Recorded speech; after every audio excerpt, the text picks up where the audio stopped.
Magandang araw mga kasipag. Kumusta po kayo?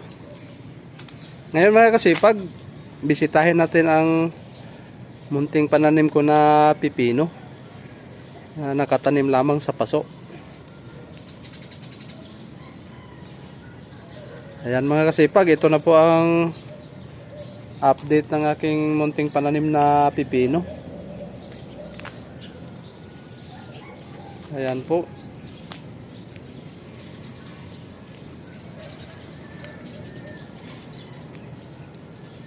Ayan, may mga dandahan ng nagsilakihan ng mga bunga mga kasipag.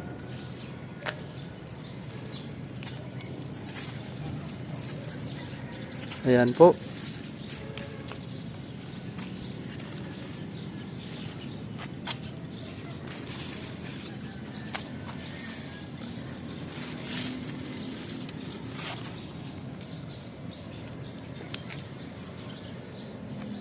Ito na po ang update mga kasipag. Ayan, makikita nyo na may mga bunga na naman malalaki.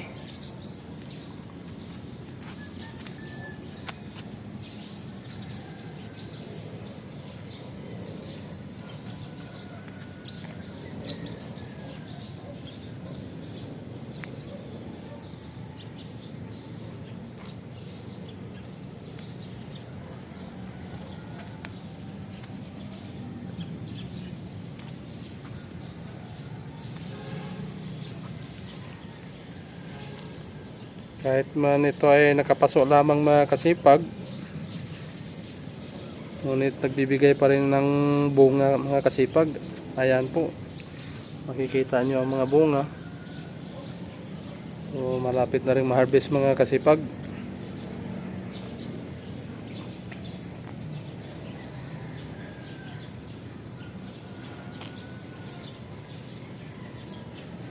Maliit lang ito na taniman mga kasipag at nakapasok lamang.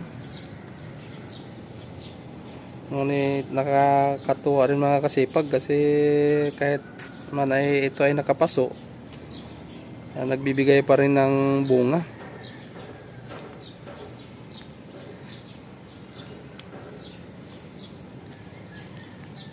Kahit man hindi ganun karami mga kasipag ang naibigay na bunga kasi sa sobrang lakas ng init dito mga kasipag.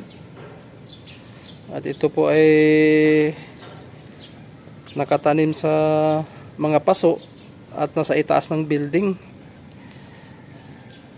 sa ikapitong palapag. Kaya medyo apektado sa araw mga kasipag ang pananim ko na pipino.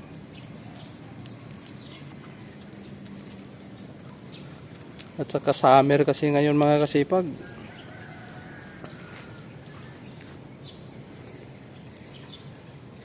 Kaya ayan po. So, kahit pa paano may bunga pa rin sila mga kasipag.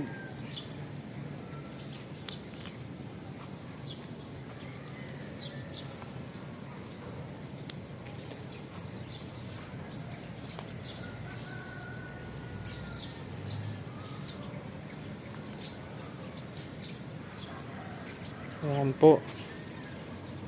Malulusog sila mga kasipag dahil naalagaan ko ng tama ang pananim ko na pipino.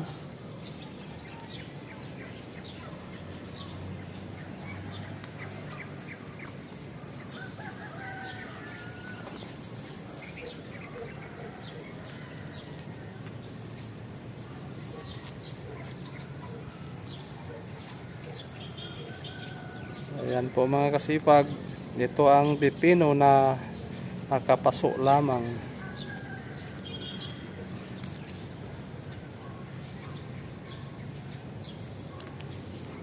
At ito ay nasa itaas ng building. Ayan po, makikita nyo mga kasipag, semento po yan baba.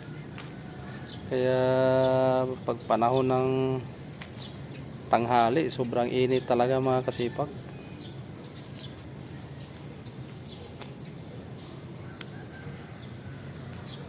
Hanggang dito na lang muna ang ating video mga kasipag.